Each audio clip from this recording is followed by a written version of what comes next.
Should be good to go. Connecting.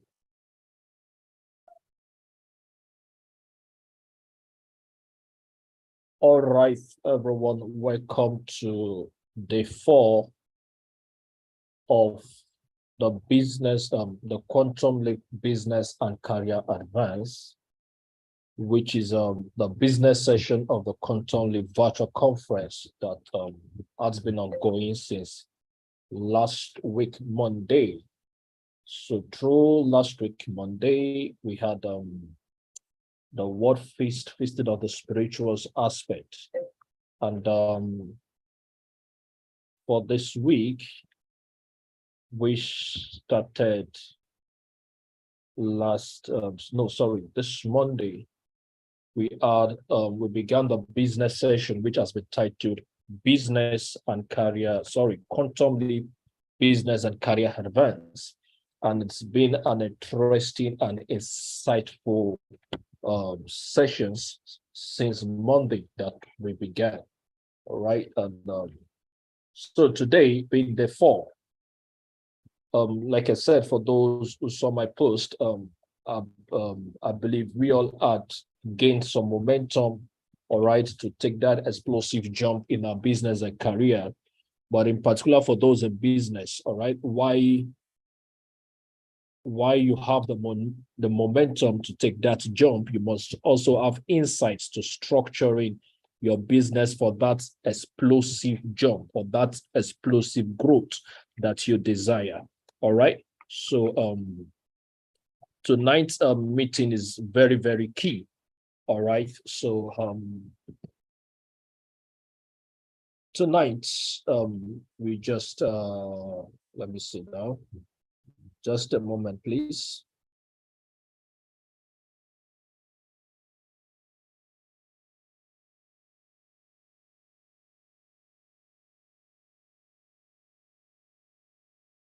All right, so tonight, as I was saying, it's a very key session in this meeting, particularly if you desire to have a quantum leap in business. All right. I believe those on YouTube are connected now. You can please let me just know. Just a minute, please, to confirm that. So that I do not neglect that aspect. All right, we're connected. All right. So tonight, I believe we're ready for tonight. We have a business structure expert in the house who will be taking the session tonight. So I'll be introducing her now, and we kick the ball rolling. So we have Mrs. Oyindamola Ayodeji-Oni in the house. Oyindamola Ayodeji-Oni is a pharmacist, a data analyst, and a business analyst with almost a decade experience across various industries, including healthcare, market research and consulting, regulatory affairs, and most recently, health tech. She currently serves as the Vice President for Quality Assurance and Government Relations at Advantage Health Africa, a foremost health technology company in Nigeria, where she recently led the company through an ISO, that is International Standard Organization, 9001 2015 certification process, and has continued to take steps to institutionalize the business, streamline its processes, and increase efficiency across the strategic business units, in addition to overseeing regulatory compliance and M&E, which is a monitor and evaluation activities of the business. Prior to this, she served as operations manager for the My Pharmacy business unit of the same company. This business unit created Nigeria's first franchise pharmacy chain and currently functions as a one-stop resource center for the management, operational stability, and growth of community pharmacies across Nigeria. She's a business structure expert and has worked with several businesses to design their systems, policies, SOPs, that's standard operational procedures, process maps, and other such elements of a business structure framework as needed. Throughout her career, Oyindamola has been recognized for her ability to streamline complex processes, present them in clear, easy to understand language, and increase efficiency across board. She is also known for her exceptional skills in stakeholder management, process mapping, process improvement, and implementation, as well as writing winning proposals for various types of funding. All right, let me just say this. All right, I've known Oyinda now for I think about 15 years, over 15 years. All right, and I must say for quite a while I've been watching. All right, I've been watching. All right, so like I said yesterday, when we're looking at speakers for this particular session, I have to do selective choosing amongst several list of speakers. All right, so I believe she's someone who has gone through process. All right, so we are not just talking motivation here. All right, who has gone through process and has the result as at end. And let me just say this in passing for those who in career and probably always have this other thinking about business. There's folks who are in career at the moment who think they can't get into business. All right. I remember many years back. All right. I think that's when I first met Oyinda, and amongst in a particular friend's room, amongst some other friends, and we're talking about, I can't remember where we had a whole lot of conversation going around. So we got to a discussion about books. So I mentioned about business books, and I remember she telling me she does not need to read business books because she does not need business. All right. So after a while, I was shocked one day when I received an invite to a page. I'm trying to remember the page now, only wet accessories also. So, I've seen her in that transition from that, even though she still practice a pharmacy career, but I've seen her transition from that career person into a business person, and now even doing business consulting. All right. So you can always have that transition also. Anyway, do join me to welcome Mrs. Oyindamola Ayodeji-Oni as she shares with us insights, all right, in structuring our business for a quantum leap. Over to you.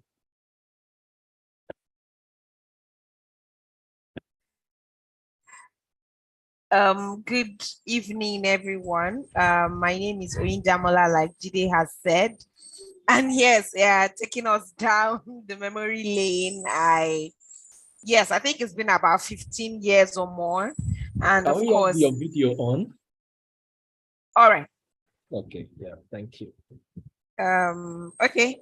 So like I was saying, I said, so yes, it's actually been 15 years or more. And it's been a journey, right? It's been different things happening from university days up until now. And things have changed. New learnings have come. And so, yes, when I said it then, I said it with the knowledge that I had. And now the things that I'm also doing with the knowledge that I have. And of course, anything can happen going forward. So I'm just going to go ahead. I'm going to share my screen. And please confirm if my screen is up at your end.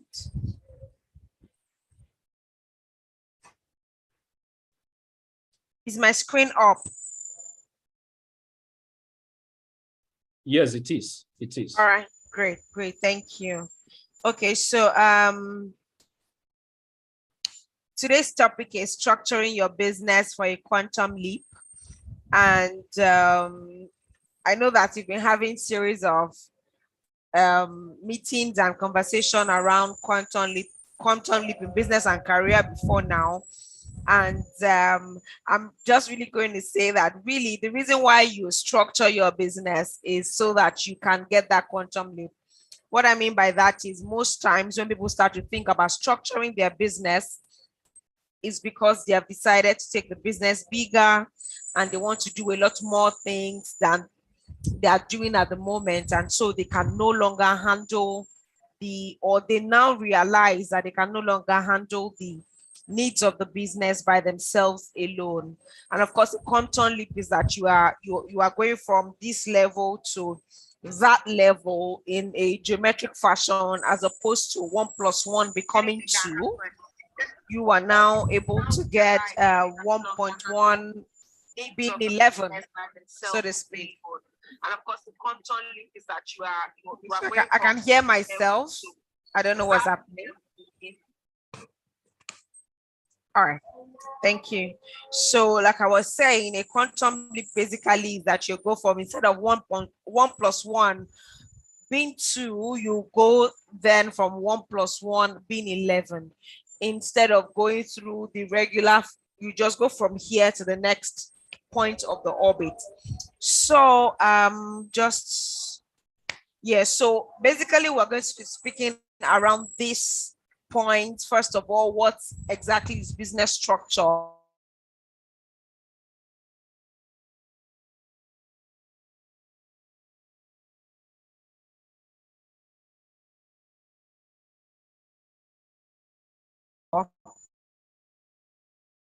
Not really sure if business structure is a thing or business structure is just another buzzword, and so maybe it's just the next big thing, the way that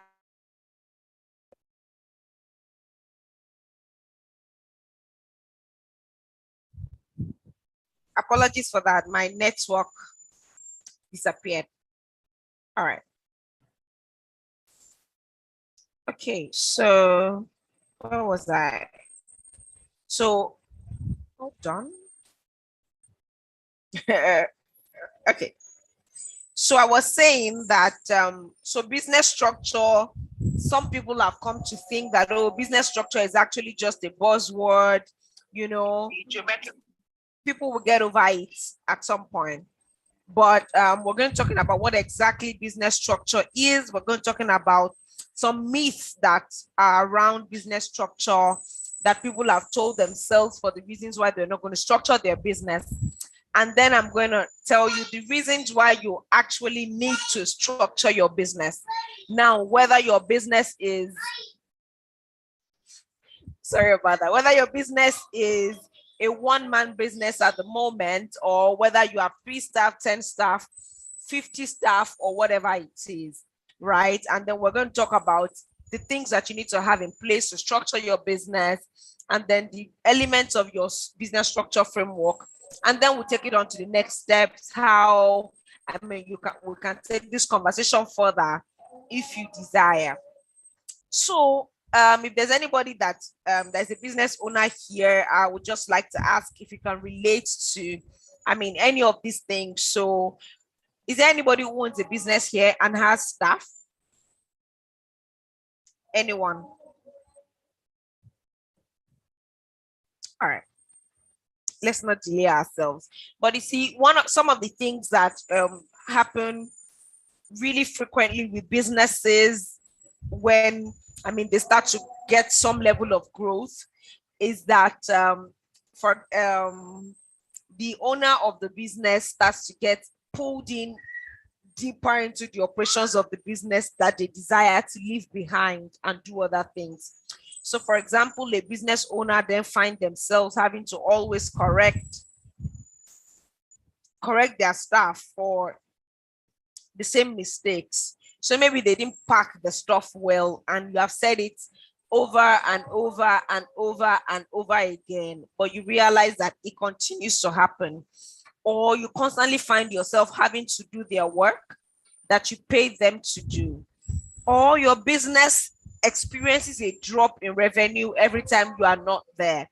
For example, you own a store, but if you are not in the shop that day, then your business is not going to make the same amount of money that it makes when you are there for whatever reason. Now, I mean, that reason could be from the fact that your staff does not know enough. That it could be because your staff is like a bicycle, your staff really doesn't care. A lot of things. It could also be due to theft. Maybe they're actually making money, but somebody's stealing it when you are not there. So, I mean, those kind of things happen. And then people get to the point where they are unable to spend time with their loved ones, with their family, you know, without distractions from the business. So maybe on a day you have decided, I'm not going to the store, I'm not going to the office, I'm working from whatever it is. That's the day that they are calling you that generator is bad. That's the day that the landlord of the building wants to come. That's the day that something has happened. Your staff has swallowed blade, right?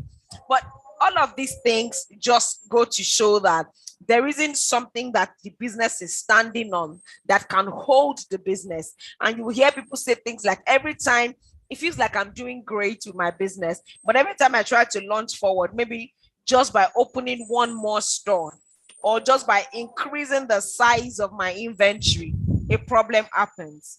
And that's because the business, what the business is staying on, cannot sustain that business at the level that you now want to take the business to. And then at some point, for a lot of people, it appears as if they have hit a revenue ceiling. So they never seem to go away from that 700,000 naira a month mark. They get to 750, but they have to come down. A lot of things happen, and I'm going to show, explain in the course of this meeting, why something like this would have happened. Now, so what is business structure, right?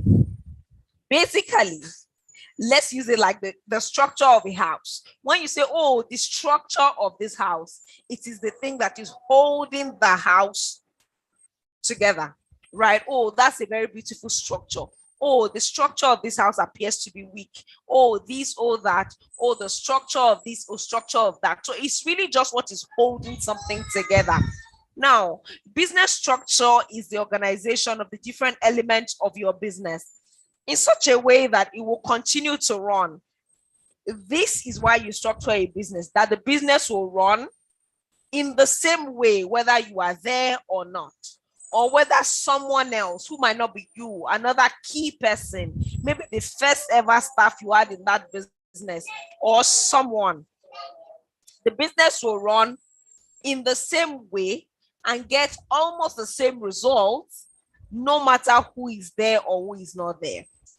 It sounds like a tough call. It's difficult to imagine that can happen, but that's the truth. It can happen. It happens. The owner of GT Bank is not in GT Bank.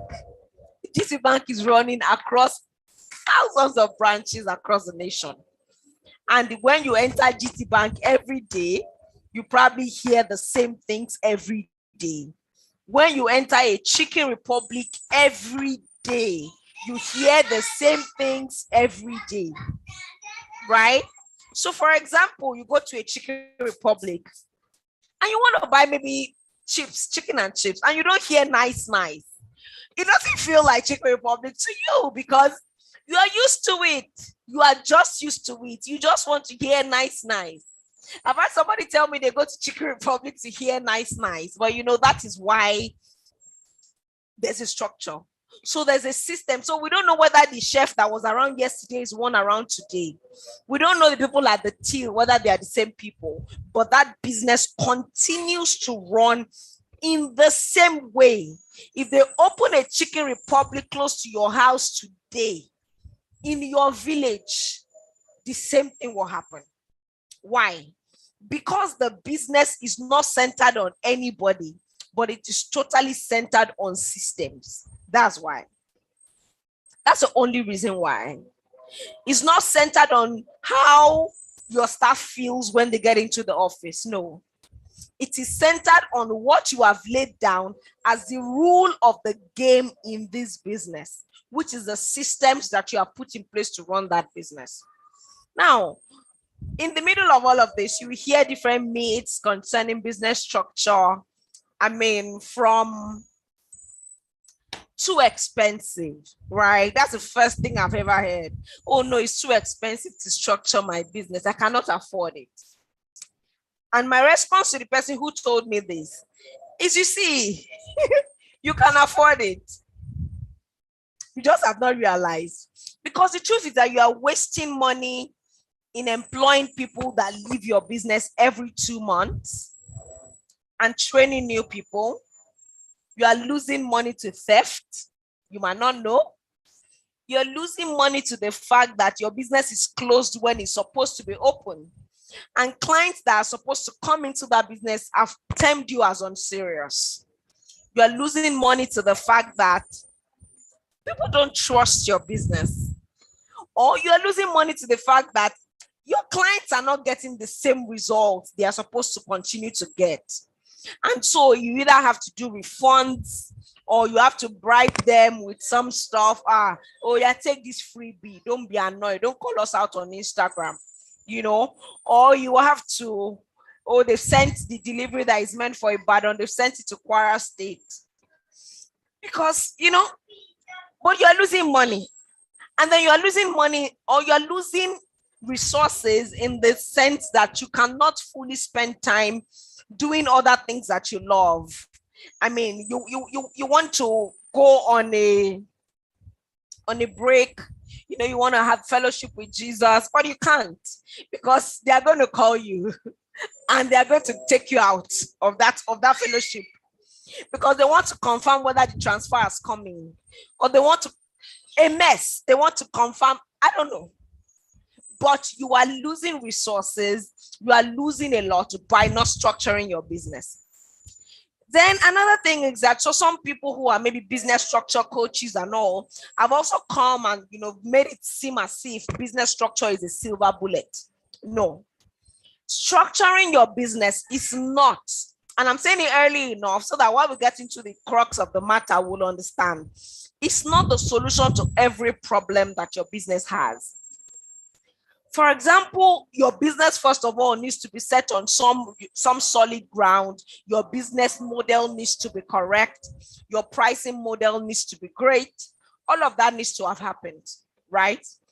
Then you put a structure that can multiply your effort, multiply your result without increasing your input. That's what it is. So business structure will help you solidify what you have created in your business model, in your pricing model, in all of those things that you have put together, right? Now, there's another myth around. So if I structure my business and I allow systems to run it, what will I be doing? So you see, I would say that a business owner, really and truly, especially these days that we throw around the word CEO, has work that is strategic and executive in nature to do. And no, it's not to be putting on generator and to be counting whether the inventory is complete. No, that's not your work. So even if that is your work right now, based on the level of your business, you need to prepare to go out of that work into working in your capacity as a CEO or whatever other role that you're giving yourself. Right? So some people say, I'm the creative director of something fashion, but there's no creativity backing your work, because every day it's about the sewing machine is not working, or this has happened and that has happened. And you just can't get the same result as someone who then has a group of tailors doing their work, and they are there going to see how they can form partnerships and how they can bring other people on board. Right? So the best use of your time as a business owner is not operations. It's not. And so you need to now take yourself out of working in the business like an employee of that business to working on the business as the owner of a business, right? Then you hear things like, my business is very specialized. It's not a kind of business that can be structured. But I tell you, it's not true. There's no business that is more specialized than drilling oil. Have you seen one person drilling oil alone before? No, never. A medical doctor has a team, and the team, when you get to the hospital, I want to do. So it's really not about being special. And honestly, there's no business that is special. There's nothing you are doing that nobody has done before.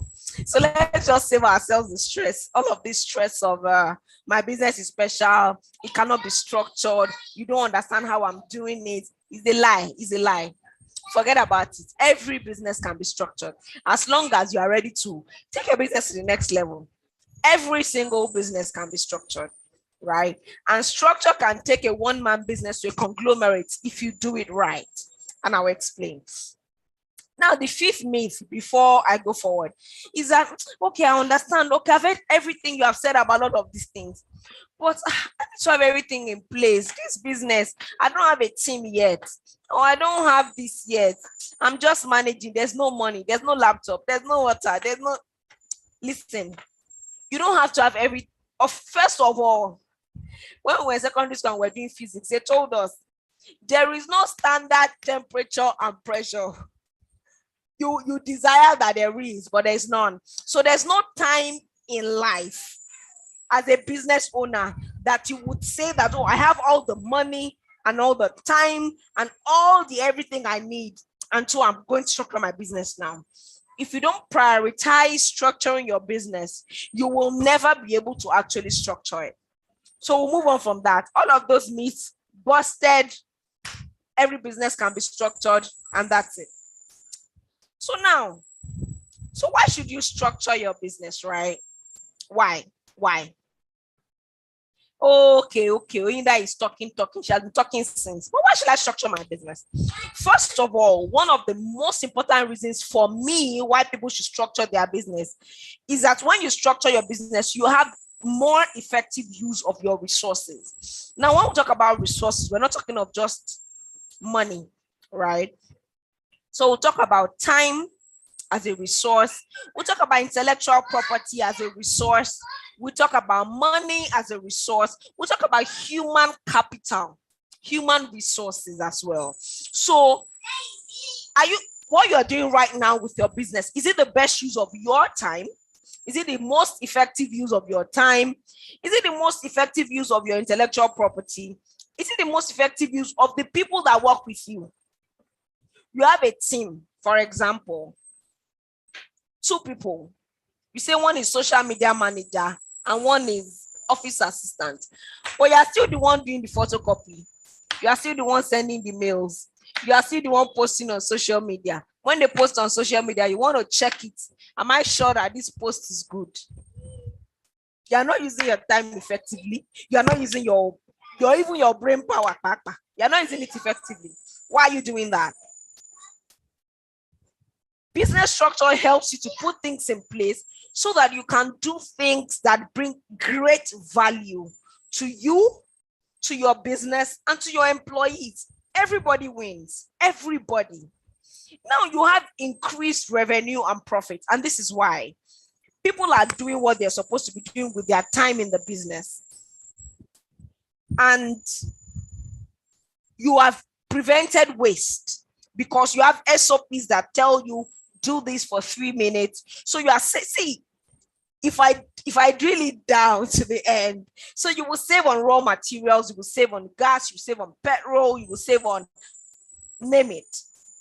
And because of this, because you are doing things in a streamlined manner, your revenue would increase because customers will trust you because your results are consistent, right? And then your profit will increase because yes, more people trust you, and so you make more money, but you're not refunding people due to mistakes that somebody else has now made. So it is settled. You know what you're doing, and so you are going to get results. It's as simple as that. Now there are reduced occurrences of errors, and you have guaranteed outcomes that are consistent.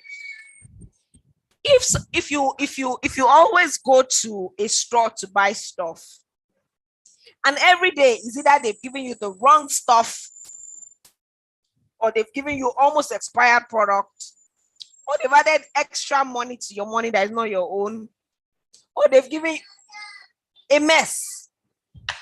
After some time, let them go. I will go somewhere else, right, to do my stuff because I cannot continue to deal with this mess. That's what it is. So that's what it is. Errors annoy your customers. What I ordered versus what I got. You don't have that time. Errors annoy your customers. Like, what is this rubbish? It's not what I wanted. And immediately people know that you will get consistent outcomes. After some time, they will choose you over the cheaper option. It's just that we don't know yet. So there are places where you know that they will treat me in a certain way, so I'll go there. The extra 1,000 at that time doesn't matter again. Because your customers then get consistent outcomes from you, they come back. When they come back, they bring other people along. And so it's better. It's better for you. It's better for the business. Customer satisfaction is one of the greatest things you can have in business, because when a customer is satisfied with you, they are very quick to say, go to that person. She can do it. Oh, the bags I bought from this person, they are durable. Oh, the makeup she did for me stayed all day. Oh, this, all that, all that. And if they are not satisfied as well, they are going to talk about it, right? So it's the same thing. Then there's an increased possibility of scale. When we talk about scale, right? Apologies. So when we talk about scale is not the same as growth. Scaling a business is not the same as growing a business. Growing a business means as you are growing the business is increasing in profit and revenue. It is also increasing in number of staff. It is increasing in expenses. It is increasing in loss, whatever. Scaling a business is increasing the results of your business while keeping the costs and the expenses minimal in growth. So for example, practical example, a Chicken Republic, right? It's not, a Chicken Republic is like a franchise, but it's not like when you want to open one Chicken Republic now, then you have to bring the owner of Chicken Republic from wherever they live to come and train the new team.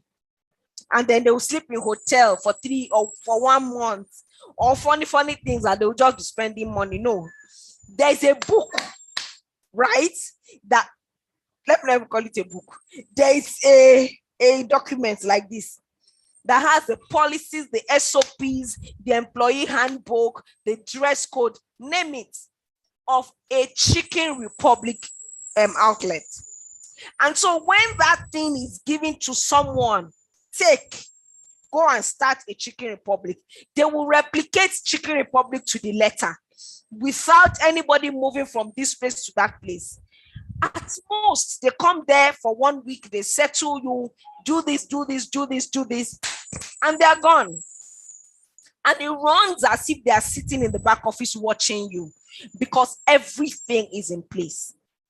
These reasons, even if you don't have a business today, or even if you have never thought of structuring your business before now, these reasons are enough. I mean, there are a lot more other reasons, but we have 1 hour, so I cannot talk for more than this. But honestly, these reasons are enough for you to structure your business. Because at the end of the day, what business structure gives you is more than all of this. It's more than money. It's more than time. It is peace of mind and confidence that your business will deliver. That one, you cannot quantify the cost. Eventually, that's what structure gives to you. So now, I'm going to be moving fast because time is going. So now we have building blocks of business structure. So all of the things that I've said, okay, how exactly do you now get a structure a business? So you see, there are things that you look at as building blocks. So for example, what are the building? They say protein is the building block of nutrients. And what's that thing? So that means that when you have protein in your food, you can grow, right? Yeah. So when you have these things as the bedrock of your business structure, your structure is solid enough to carry your business. Simple as that. Now, so what's the first thing? It's a mission, right? So mission. I know a lot of people started their businesses. There's no work in Lagos. That's what made people start their businesses. And it's fine. But as you go on, you don't want to ask yourself, do I want to run a business? Or this is a side hustle till I find my job? Two things. If it's a side hustle till you find your job, then it's not exactly a business, right? So you can do whatever you want to do, run it anyhow, spend the money. It's fine. But if you are running a business, and you know, when, for example, when you hear people say, oh, so tell me about your story, especially for maybe you are pitching at an event, want to win some funds for your business. Why did you start? Why? Why did you start selling bags? Is it because you need money? Or because you see that people are buying bags, expensive bags? I don't know why I'm using bags, but forgive me. And they're not durable. So my business exists to help people buy durable bags that will not drill a hole in their pocket. That's our purpose. Then what's your vision? What's the vision? Where do you see this, your bag selling? Okay, you started with 10 bags. That's fine. But where do you see it in 2 years? Because a vision might change. Okay, so where do you see it? What's a vision? Where do you see it going? So I see it becoming a distributor of bags, or even becoming a business that now manufactures its own bags in Nigeria. Fantastic. It's possible. But how? Right? Then you come to core values. So one of the things that you might have thought about or realized in the past couple of weeks, especially leading to elections along in Nigeria, is that a lot of people don't actually have core values. Or maybe what people call core values are not really core values.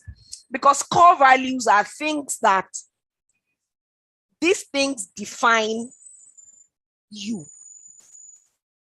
define your life, define your business, define your career, define the very essence of why you are alive.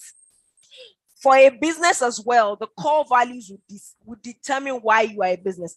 If, for example, affordability is a core value of your business, you cannot then sell some things. It's as simple as that, right?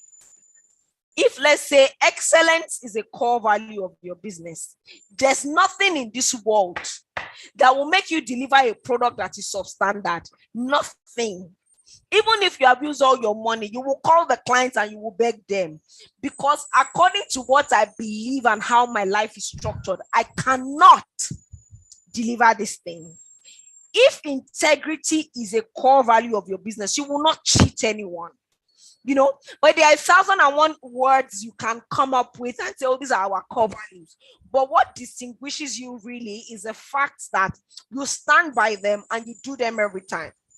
Where I work right now, one of our core values is fulfilling promises. You will look for it. You will find everywhere. Where else? When else? How else? Who else? You must fulfill your promise. So now, because we know that you must fulfill your promise, you then come to the point where you under promise. So you don't shoot yourself in the foot. Under promise and then over deliver. I will deliver to you in 4 hours, then deliver in 2. They will praise you. But don't say I will deliver in 4 hours and then deliver the next day. No, it's not that I delivered. No, that's not it. You have gone away from what you have promised, and then it's no longer correct. Right? Then you go to strategic objectives. This is another building block. Like I said, I understand, I agree, and I know why a lot of people started their businesses just that way. I know how to cook. Let me just start selling food. But as you grow, if you want to grow your business to something that is more than Oyindamola business enterprise, right? You want to grow your business into the kind of business that they can talk about and say one of the giants from Africa or from Nigeria.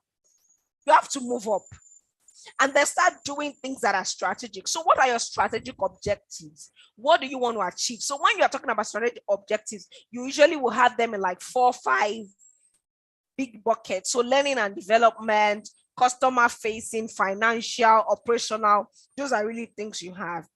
And then broad statements of financial objective is to increase revenue. Yeah, sorry, financial goal. Your objectives then become something like increase the number of resellers that we have, or increase our service offerings. So your objective is how you will meet your goal, right? Time is going, it's already there. I've not even gone anywhere. So then we'll talk about company culture, the way you do things in your business. Then you talk about your team. I'm rushing, I'm so sorry. Then we'll talk about controls. I will talk about control because for most people, the fear is that if I structure my business and I'm not so hands-on with my in the business, I will be robbed, I'll be cheated.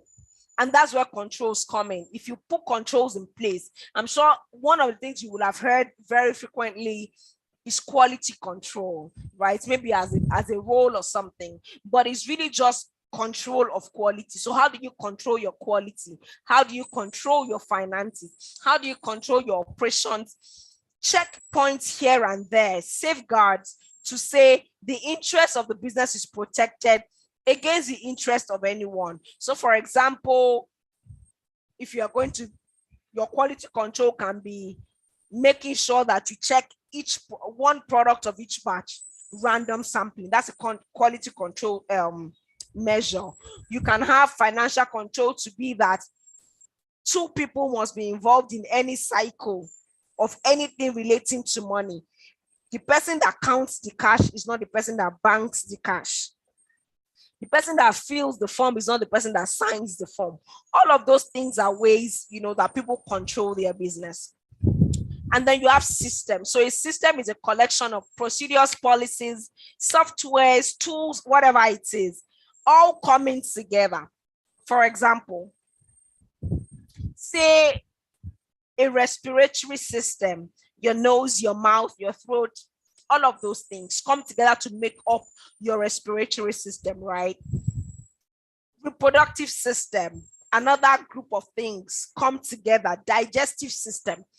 But you realize that in your reproductive system and your digestive system, there are things that occur or things that show up in both systems.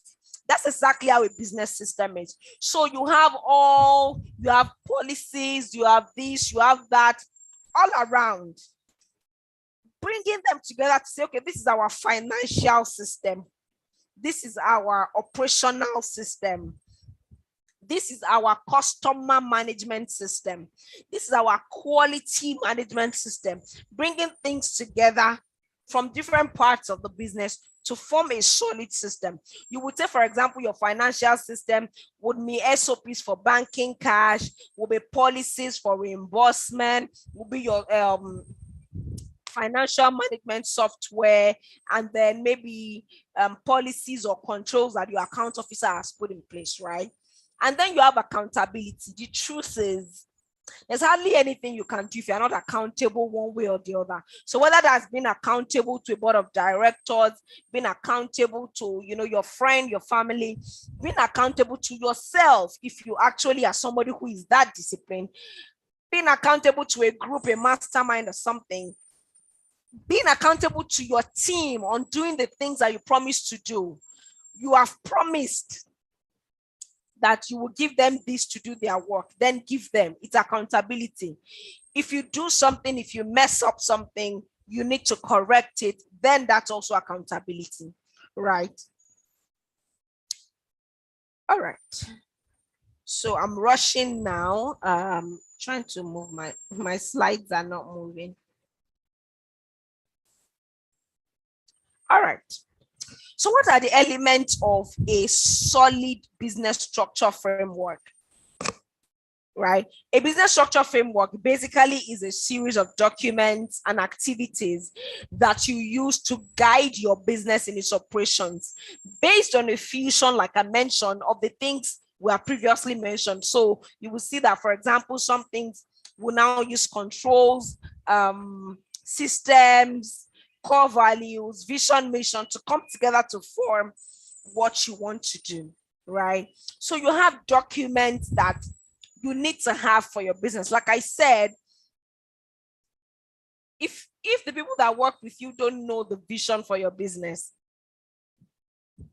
they are likely to just do anyhow because they don't know the importance of what they are messing up, right? If you want to build a business that has a track record of always fulfilling promises, and your vision is that you are going to save 10 million Nigerian children from hunger in 2029, right?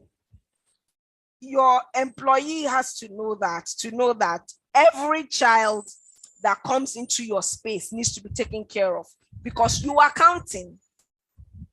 They need to know what your vision is, and they need to know why the business exists, right? Then your goals for the business from time to time, your policies, your SOPs, job description and KPIs, org structure, employee handbook, onboarding, staff from time to time, and compliance. So your vision and mission statement exists to give purpose, like I said, and direction to your business. Purpose, the reason why it was started, and then direction in the way that is going to go. They are a critical part of your business. You can just go on Google and type, why do I need a vision and a mission for my business? And you will see different studies and stuff. I'm not here to talk about that today. Your vision and your mission are a critical part of your business, and therefore they should be communicated to employees and other stakeholders as important as that. They should be communicated, if possible, before the first day of your employee's job, highlighted on all your onboarding materials. You speak about them regularly. Sorry about that. You speak about them regularly during your meetings, during your team meetings, so that your employees will know them by heart. And so they will form the bedrock of all their work activities and strategic directions, right? It's important. If you don't do that, a lot of things will not just work. It's as simple as that. But yes, there should be a vision and a mission for your business, and it should be clearly stated to all your people that do your business. To everyone that works with you. Then a business goal. So a business goal really is just an endpoint. It's an accomplishment or target that you have put together you want to achieve in a specified time frame. Normally, you will classify as short-term or long-term. So short-term, 6 months to a year, long-term, 3 to 5 years, right? Business goals differ from strategic objectives. Okay, so business goals differ from strategic objectives in that goals represent what you're looking at, where your business wants to go. And the strategic objectives is specifying the methods and paths that will take you there. For example, let's say that your financial goal for 2023 is that you want to increase your revenue, let's say by 15% by Q3. Your strategic objectives will now be things like increase the number of resellers for our bulk offering, right? Increase the people that we have partnered with, increase this, decrease cost, do this and do that, so that you can, that's basically what your goals are. It's important that your goals align with the acronym SMART. Everybody knows what SMART is, right? Basically, that your goals are specific, you are sure what you want to do. They are measurable. You can measure 10% is this goal. This goal is to increase this by 10%. Then in saying you want to increase by 10%, is it achievable? Can you actually do that? Because there's no point setting a goal that you cannot meet. You might want to be lofty and stuff, but there's really no point setting a goal that you know is not achievable. Then okay, it's achievable. Is it relevant to your business right now? Is it a worthwhile goal for this moment? Then time bound, you need to be sure. Increase our sales, it's not a goal. Yeah, it's not a goal. So what's your goal for your business? We just want to increase the people that buy from us. Not a goal. Increase our customer base by 10% so that we can make more money by end of 2023. Great, that's a goal. Then policies. So policies are basically guidelines that are developed by you to govern your business actions. They define the limits within which people can make decisions, right? And the internal rules and regulations that guide your business. The thing about policies is this: it differs from business to business in 1,000 ways. You can do what you like. Some people's disciplinary policy is fine with late coming. Some people, if you dare it, you are gone. But that is your policy. The problem is that maybe a lot of business owners have their policies in their head. Why are you late? Why would they not be late? You think that everybody will not they'll just not be late because no, where there's no law, there's no sin, right? That's what it is. So what policies do is that it establishes the rule of conduct within your business. And it protects you and it protects the employees as well. Without clear, very, very clear policies. Not that policies that people will look at it. Okay, oh. They don't even understand though. What am I reading? Do you understand? You need your policies to be clear, that everybody who reads it knows that no, this is what they're talking about. So without clear and properly developed policies, there are no rules. And as long as there are no policies, people will create their own. So one person thinks it's fine to come late as long as I'm not stealing company money. Then another person thinks I can wear what I like. At least I did not do whatever. If you don't want people to wear see-through outfits in your business, then you tell them not to. By creating a dress code that is clear and it is communicated to everyone. That's how it is. So at the very least, for a business, you should have policies that guide employee conduct, attendance, workplace health and safety, dress code, disciplinary actions, grievance, and things that relate to your company intellectual property as much as possible. It's also important that these policies are documented and communicated to staff so that expectations are clear from the beginning. Are we together? It feels like time is fast spent. Are we together? Hello? Am I talking to myself?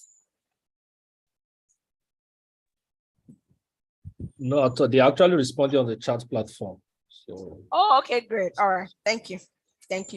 So now we come to SOPs, right? SOPs are step-by-step instructions that you create to help your employees carry out your routine tasks and activities in a way that ensures you have consistent outcomes every time. So SOPs are ideally written in clear language, cut 5-inch of material, fold in half, iron till a crease is formed, that kind of language. Simple, not cut material. No, there's nothing like that. Cut the measurement, the color, if there is whatever, everything has to be stated so that everyone knows what they're supposed to do. Now, why do you need SOPs, right? So one day your production person doesn't show up. What do? Who is going to work? One day, the person who is your logistics officer just does not come. Nobody else knows how to do their special work because they have created their way, they have kept it in their head. And then one day they show up and they tell you that increase my salary. If not, I will just go. But you can't afford to lose them because your business is going to crumble. Everybody knows them. They are the owner of the business as far as your customers are concerned. Nobody should have institutional knowledge in their head. Everything should be written somewhere that another person can get it from. That is what SOPs do. SOPs ensure that employees carry out their tasks properly and consistently, and can do so with little or no supervision. If you take the SOP that is written out and you read it, you should be able to do what they are doing. Maybe all the thing you will now ask is, okay, where is the material and stuff? That's all that you really need to do. So what SOP does for your business is that nobody can hold your business down. You will always continue to get results. In fact, I've already said over and over that Toyota would test their SOPs by bringing somebody from the outside and giving you the SOP to try to do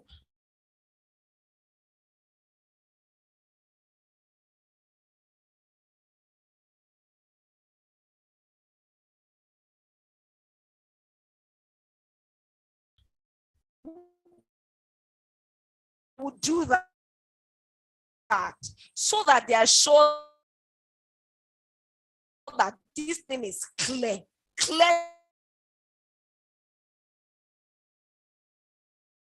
Have employed can do the work. You don't need a master to come and do the work. So instead of always employing the most specialized people because you want to open a new branch, you can take people there at a regular level, and they read the SOPs, they do the work, and then they are graded up. Of course, if your business is in a professional setting, you're a pharmacist and stuff, you're a medical doctor, you need professionals for that, we agree. But for your selling stuff, everybody should be able to do at least something in that business. That's what your SOPs will do for you. Then we have JD. So I'm going to run now, right? A JD is a JD, right? You will hear people say things like, please, that's not in my job description, when they don't want to do something that somebody has asked them to do. But really, how many people have job descriptions? And so sometimes people don't actually know what they're supposed to be doing and what they're not supposed to be doing. So the cleaner of your store thinks that their work is actually to go and buy food when the floor of the store is dirty, because they really think that as long as I've bought food, I've done my work for today. So basically, a JD is a plain language document. You see that a lot of things that I've said today actually goes back to clearly written, plain language, easily understood, and things like that. As long as they can understand it, that's when they are not going to call you the sir, please, they are saying, I don't know how to do this. Mr. Staye has not come. All of those things don't need to happen, right? So it has to be plain language that explains the task, duties, functions, and responsibilities of a position. Whatever the position is. Don't think that a role is too small. If it's a cleaner, let them know their role. If it's an office assistant, let them know their role. It details who performs a specific type of work, how the work is to be done, the frequency, purpose, and all of that, right? It is an accountability tool because it helps your employees to know what they are responsible for. Then they know the one that is side hustle. I just want to help them. That's side hustle. But you see these 8 things, that's your work. So at every time when I'm asking you questions regarding these 8 things, you must have an answer for me because that's your work, right? Now, every member of staff in a business, including the CEO, ideally should have a documented JD so that they know what is expected of them. If you are the CEO of your business and you have a JD, you then will know that all these things that you are doing, you are not being a CEO, you are wasting your time. You have work to do. So you need to focus. structure the business so that you can actually go and do your work as CEO, because that's where the work is. Brain work is more than all this work that you are picking cloth and, please, we need to grow our business. A quantum leap is not a joke, and you need to be ready for it. Doing your CEO work. Yeah. So it's also important that even though people know what they're supposed to do, you give them a copy of that JD, maybe electronically or paper-based, I don't know, but so that they will know and they will keep it with them. And then there's a copy for their files that they now have signed that, I agree and I accept that this is my JD. Then just following up on the JD is a KPI document. So when you have a JD, you now want to know, yes, this is my work, but what measure is good enough? Okay, so your work is to sew ready-to-wear outfits for the business. How many ready-to-wear outfits do I then need to sew in a month to have actually earned my salary? That's what a KPI does. So, for example, if your work is if your JD has anything like reduce cost, by what percent will I be able to say that I have reduced cost? Increase customer base, by what percent? They need to know what you will be judging them by, so that it's not like you promoted EMC but didn't promote Oyinda. It's because you like EMC. You don't really like Oyinda like that. But if there is a KPI that you see that EMC has hit everything, bam, bam, bam, bam, she has done it, but Oyinda has not. Oyinda cannot stress you. I'm saying that you don't like me. It's clear. Show me. Right? And these are the things that happen in a business that just wears you out. Somebody saying that it's because Madam likes this person, it's because save yourself stress. This kind of conversation should not happen again. Take it out. It's clear they are doing their work. And also for you, you can also use it to look, because of course sometimes as well, you like somebody more than another. But it really shouldn't be your basis for judging work. So when there's accountability, you can fulfill your obligation to promote someone or do whatever it is that you have to do, right, by actually following the KPI. So this person has met the requirements of their KPI, so you really just need to promote them or do whatever it is that you say you will do. Then we'll go on to org structure. An organizational structure is an outline. I don't have a picture of it here because my slides were already getting too much. But you see that thing where you see CEO, then manager, then this, then that, then under manager, 4 people. That's an org structure. It's important that you have an org structure so that someone who is supposed to report to another person does not start behaving somehow and then stressing you out. Like I said, a lot of business structure benefits is actually in the peace of mind segment, where nobody's going to stress me out because you have cleared it. That's your manager. Don't call me. Speak to your manager. Now, if the manager too is timid, the manager knows that they have to step up their game because they have work to do. It's as simple as that. Some things will not get to you, business owner. That's not their work. Somebody, no, please sort it out, because you have built that structure. And then maybe from the people that report directly to you, you can get feedback maybe every month, every week, depending on you. But let there be basic hierarchy and the title of the role. It's very important that everybody knows, okay, this is who I report to in this company. These are the people that report to me. I can do this in the bandwidth of my role and things like that. You see, what happens is that if you don't have an org structure on time, let's say you are just employing everybody. Oh, I need somebody, employ them. I need another person, employ, without actually specifying who is the boss, who is the manager, who is the subordinate. If the subordinate, which happens a lot, is a more boisterous personality, they would try to suppress their manager. The manager, on the other hand, either wants to kick back and say, no, I'm your boss. You're talking to me like that. Before you know it, your office has turned to a mob, scattered. No, you cannot get anything done. Every day they are fighting. No, you can't tell me to do that. Madam is the only something. And then before you know it, revenue is dwindling. Nobody is listening to anybody. When you come down, their best behavior. Madam is here, nobody can make noise. But when you go, they start arguing, don't talk to me like that. No. Me too, I went to school. Please. Your org structure, and it should be communicated as somebody comes in. When somebody comes in, show them the org structure like this and tell them that this place is you. This place is another person. Up here, you must listen to this person. So they know.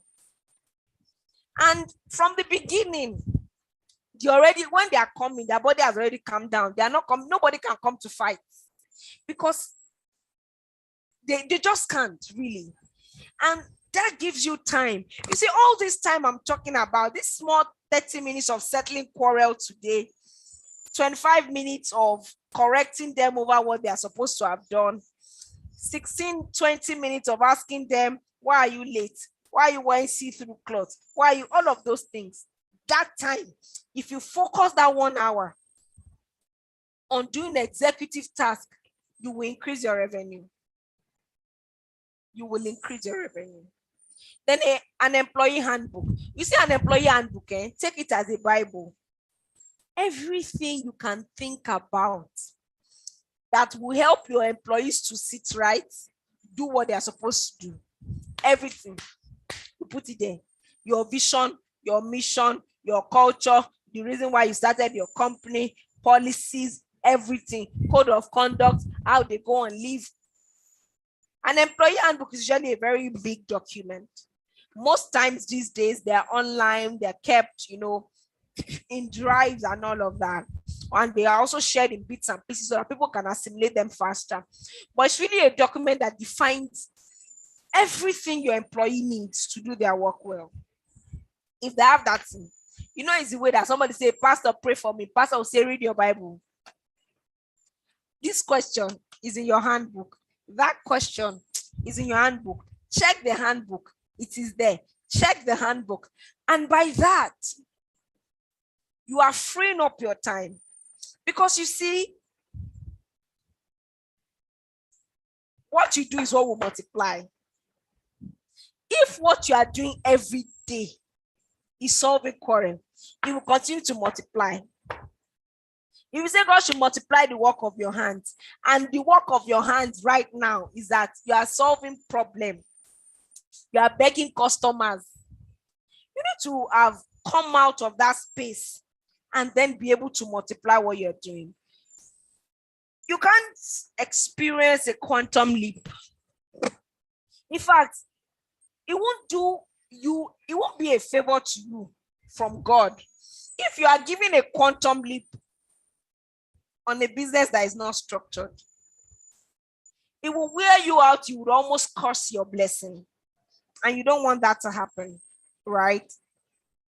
Because you can still manage 10 people calling you out. If 500 people on Twitter call you out, you will not come out again. That's the end. You are not doing business again. But it's because a quantum leap came, but you were not ready. Your business was not ready to handle it.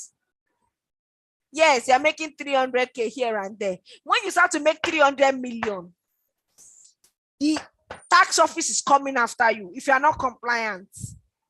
That's the problem. So if you don't prepare, by doing these things, the entire quantum leap that you are going to experience would explode in your face, and it won't be nice. It won't be nice. You prayed, you fasted, you believed God, you sowed seeds, you did all the works, and God came through, and then you dropped it because, well, the extra 200,000 naira, you might not even be up to that, that you would have used to settle your business, drill it in. You didn't do it. And so while you're supposed to be forging partnerships, this door has opened, you can start stocking your products in Dubai, you can start, which is what a CEO is supposed to be doing. You are settling quarrel. You are settling the quarrel of the person that does not know who their boss is, the person that is coming late, the person that is stealing money, that's what you are doing. You can't afford it. Imagine if you have 10 branches and they are stealing money in all the branch. How many will you settle? How many? Or all their generators spoils the same day. You have, okay, the growth has come, the quantum leap has come. You now have chain of stores, or you now have 7,000 clients, and you have sent 500 orders to wrong places, even some to Canada, wrong address. What are you going to do? What? So this quantum leap is coming. What are you going to do with it? That's a problem. Well, no, let me not say that's a problem. That's a question. So it is better that you are prepared. And I mean, if you're thinking, oh, I'm a small business right now, the better, right? The better. Do it now, so that by the time your first employee comes, they are proud. You see, the problem with a lot of people is that most of the people that they employ don't see their job as a real job. I'm digressing, but you employ someone, they cannot call the name of where they are working. They are shy because they feel like, I just came, they interviewed me today. Oh yeah, resume, and that's it. Nothing. No offer letter, nothing. But Sha, I'm here, Sha. I'm believing God. They'll be using your work, your hard-earned sweat. They'll be using it to believe God for their real job. No. But when somebody comes into your work, you are one man, whatever it is, and you have shown them this is how we do it here. They look at you, this person, like, they have prospect, they have plan. But when every day, if your husband has not collected money in the business, your wife has come to fight your staff that they are wearing mini skirts, those are the things people are solving. The people that work with you know that their job is not safe, because if madam's head should twitch now, they will sack all of us. What kind of work is that? Does the wife of the owner of GT Bank, does she know the staff? No. Are they not taking their work? The owner of Nestle. Okay, let me not even say you. That is far, right? It's far. Okay. But look at businesses around. Where I was working before I started working here, I don't know the husband of anybody. I don't know the wife of anybody. You do your work, you meet your target, you know your target, you meet your target, you move on. Do you understand? At the end of the, what we call a semester, that was what we used to call it then. Even you're already calculating your bonus by the way that you did your work. If your work was full of errors, you will just calm down. You know that if they give me fine, I don't deserve it. Do you understand? But you see, a lot of businesses are run, it's family business. Daddy can come and say this. Mommy can. Some people's children will even come and shout at their staff. Or your staff will leave their work. They'll be driving your children to school. Please. So I'm almost done. Sorry. I get very passionate when I'm talking about this thing, because I know that a lot of things can happen, but they are not happening right now because we are not doing the business the way we're supposed to do it, right? And then employee onboarding. Employee onboarding is an exercise to, just make your people feel good. They come in, you introduce them to their work, give them the tools they need to do their work. This. If you have a problem, speak to this person. If you need this, speak to this person. This is the finance lead. This is the HR manager. This is that. This is that. This is that. You know, this is how, again, reiterate your vision. This is our vision. We want to make plus size women feel good in their skin. Whatever your vision is, whatever your mission is. But say it so that they know that, okay, we are working towards a common goal. Right? Where I work currently, almost once every week, you will hear that we are going into Africa. Right? We're in Nigeria, but we know that Nigeria is not our vision. So when you are talking, you're already talking with Africa in mind. That's how it is. Oh, this company wants to have 5 branches. So you know that, okay, I'm a sales girl today, but tomorrow I can be a manager if I grow myself. That's what makes people love the job. That's what makes people see prospect.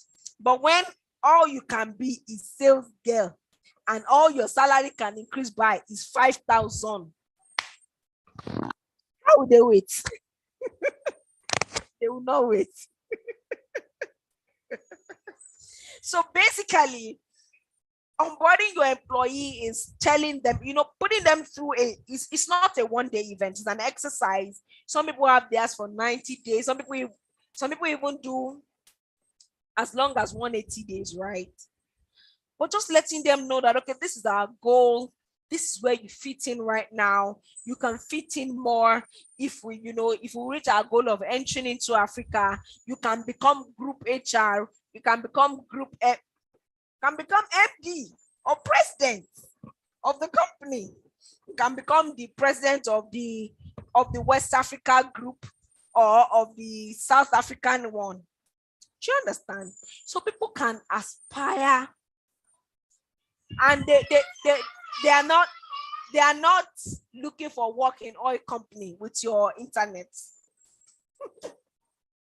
But making them feel like, okay, yeah, what we're doing here actually makes sense, and there's growth in this space. Why do people stay in civil service? Because they know that 2 years time I will do promotion, Abi. Yeah. So some people say, why are they there? But you see that small, I will do promotion, and then I'll go from pharmacist to principal pharmacist. But when some people's staff don't have role. I work here, yes, as what? They don't know. They don't know. Even you don't know your role, whether you are business director or you are CEO or you are founder. Today you are creative director. Tomorrow you are CEO, MD. What is your work? Or having that onboarding exercise helps your employees, especially the ones that are just coming, to know what you have in plans for them and to know how they can also help you reach that goal for the business faster. Then the last thing, this is very important, very, very, very, very, very important. I know that a lot of Nigerian businesses don't take this serious, and that is compliance. You see, you must comply. We're children of God, right? And there is that thing to honor the laws of the land. It's just what you must do. So compliance is essentially doing things the right way, including paying your taxes, all of those things. If you have to get a license from a company or from a government body, all of those things, you have to do them, right? So compliance is doing things in the right way in accordance with industry regulations and government legislation. If I was going to say it, I would just say that, you see, compliance is doing everything so that you don't get into trouble. It's fine for a lot of people. I mean, you might not get into trouble. They don't even know that you own a business. But because you are preparing for a quantum leap, right? And you know it's going to come. When it comes, and they say, when did you start your business? You say 2017. Then I go and start looking for your business. What's happening here? You've registered this business in 2017, not paid tax for 5 years. They will record it for you. The quantum leap that has come, you will use it to pay fine. If you've not been paying taxes and you have a running business, like your business is registered and all of that, taxes are not the most expensive. Just take the money as given to Caesar what is Caesar's. And I'll say this because it's easier now than when that quantum leap comes. Honestly, it's easier now, and it's best that you do it now and you're ready for it then, because when you don't comply and you are small, because a lot of people feel that I'm still small now, there's no need. Problem is that you hold a lot of things back. It holds you back from getting a lot of things. So I've written quite a number of grant applications, right? And when you get to a point where you are looking the money in the eye like this, they ask you for some documents. That's not the time to start working on them. So if you have any plans, you want to win grants, you want to raise funds for your business, you need to comply, even for those reasons. Because then they ask you for tax clearance for 3 years when you say you have been in business for 5 years and you don't have it. It doesn't work. So compliance means that you are adhering to the business, to the laws, regulations, guidelines, and all of those things that apply. Yeah, that's the word. Apply to your own business. So if you have a fashion business, is there anything you should comply with? For example, maybe you need to pay taxes, local government dues, all of those things.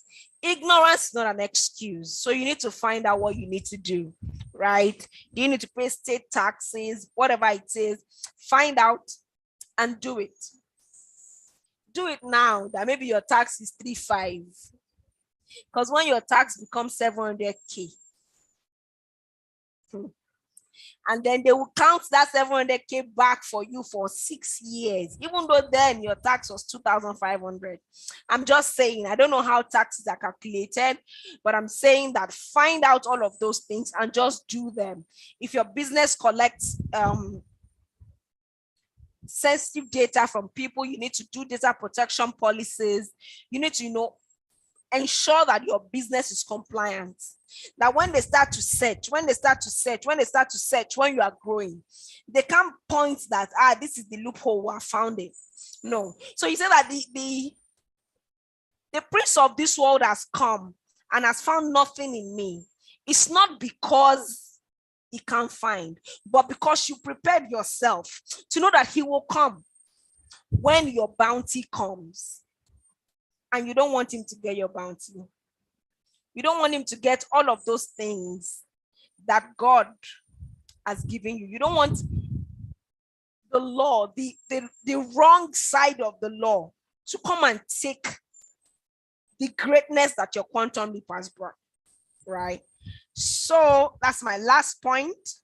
And I'll say that organizational structure begins with an awareness of what doesn't work for you. What works, keep it. What doesn't work, let it go. Turn it around and turn it around. And I'm sure that you'll be able to make the most of whatever it is that you are getting in this season. It's the quantum leap is sure, but let's not allow mistakes here and there to take it away from us. Yeah. So that's the end of my presentation. I tried to summarize what I can, but it's a lot. I don't know. It's a lot. I just wrote a book called Dear Business Owner, and it's currently available now. The ebook is actually out tomorrow. Tomorrow is 18th or 19th. I can't remember the date. I just know it's tomorrow. And then the hard copy, it also comes in a hard copy format, which is out at the end of the year. Everything that I've spoken about today and more is broken down. It has how to create your systems. It has how to, manage your time better as a business owner, how to delegate duties and all of that. I wish I could talk about it more, but I was working for almost 2 hours and I've not even scratched the surface. So I just want to say thank you. Thank you, Jide. Thank you for having me here today. Thank you to everybody that is joining, watching on YouTube, and everybody that is here on Zoom as well. If you have any questions or comments, I'll take them now. If not, maybe you are not able to ask your questions now. I would reach out to me, Instagram, WhatsApp. I would answer as many questions as I can. And that's it. Thank you very much. Thank you. All right.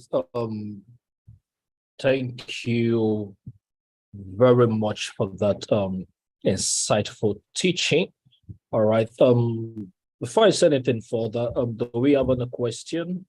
Do we have anyone with questions? You can please just drop your question via the chat platform. And if you want to unmute your mic, you can. Okay, let me just check here to be sure. Do you have any question?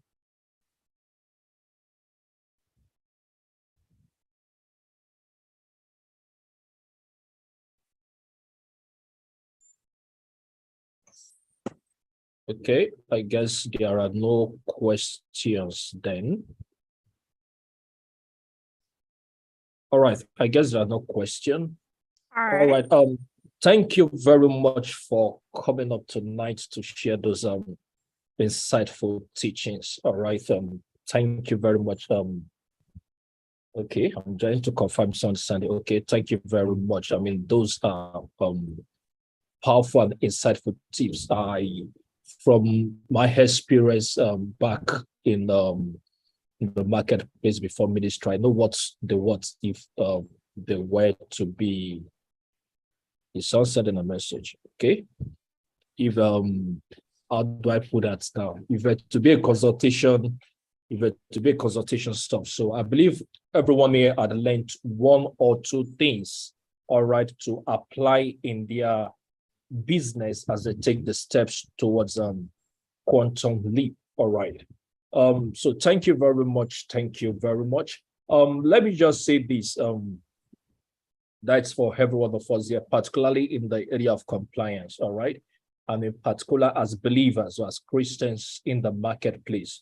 We've been talking a lot about the marketplace since Monday. All right. And one of the things about the marketplace is that at a point in time, particularly as you begin to attain a particular height, all right, in the marketplace, the enemy will always come for you. All right. And one of the ways he does that, it's if you have not been compliant with certain rules and regulations, you see the regulatory bodies coming after you, trying to check one or two things, just to find something against you. I think it was Mrs. Ibukawoshika who said something in that line, and how she made sure that everything that has to do with her business, she was always, compliant with every regulations. Even sometimes regulatory bodies could even ask you for bribes, all right? Just for you to escape certain things. Please do not be involved in such. Make sure that everything you do are done legally, all right? Because you don't know when the enemy will come. And that might be, something that will eat against your testimony. And another aspect about compliance, it's all right, just like she was saying earlier, it's better for you to start now rather than waiting, for that jump or that quantum leap, to come. But for example, let me give some examples that I came across last year. I was seeing stories of some people last year, and I just pitied them. All right. There are some who they had done their what's it called now? Business registration with Corporate Affairs Commission, but they weren't filing their annual returns. So the whole thing kept piling up. And then I think there was a case of someone who needed to travel out. and they did, I think, business visa or so. The visa was connected with the company. Now, when the embassy went to check, as they discovered that the company was inactive, it had an inactive status, not because the company was not in business, they were in business, but they've not been compliant. So on the CSE database, it was showing inactive. And because of that, the visa was denied. All right. For example, I also have a case of someone who just spoke with me, was it a couple of days back. I think they got registered in 2012. All right. I mean, and this is even a church now, a church. All right. Because church still needs to be compliant. I mean, they registered in 2012. Now to file the annual returns is like 11 years. I mean, that's a whole lot of money right now. So please, let's be compliant with whatever regulatory bodies where our business in our field, all right, because it's, like she said, it's better to start doing it now than the earlier the better than later. Let me put it that way. All right, I believe we've all been blessed greatly. Thank you once again, Oyinda, for coming up tonight. I believe some other time would also have you. And I think there are some other things we need to do together, even though in quotes, I'm not in the business field at the moment. But I also have an assignment, ministry assignment in the marketplace. One of the things the Lord has been sharing with me last year, in particular, is that there are a lot of believers, particularly believers, his sons, who we are giving global visions in terms of business. But for one thing or the other, either they can see it or they don't know the right steps to take. And sometimes there are believers who also, they can see that global vision and all of that. And they can pray, in quotes, spiritual and religious, but then they don't know in terms of, how I put it, practical everyday steps. They don't know the how. So it's good that we have you. So I believe we'll talk more as time goes by. Thank you once again for coming tonight. No problem. All right. And thanks to everyone for showing up tonight. Thank you for giving us your time.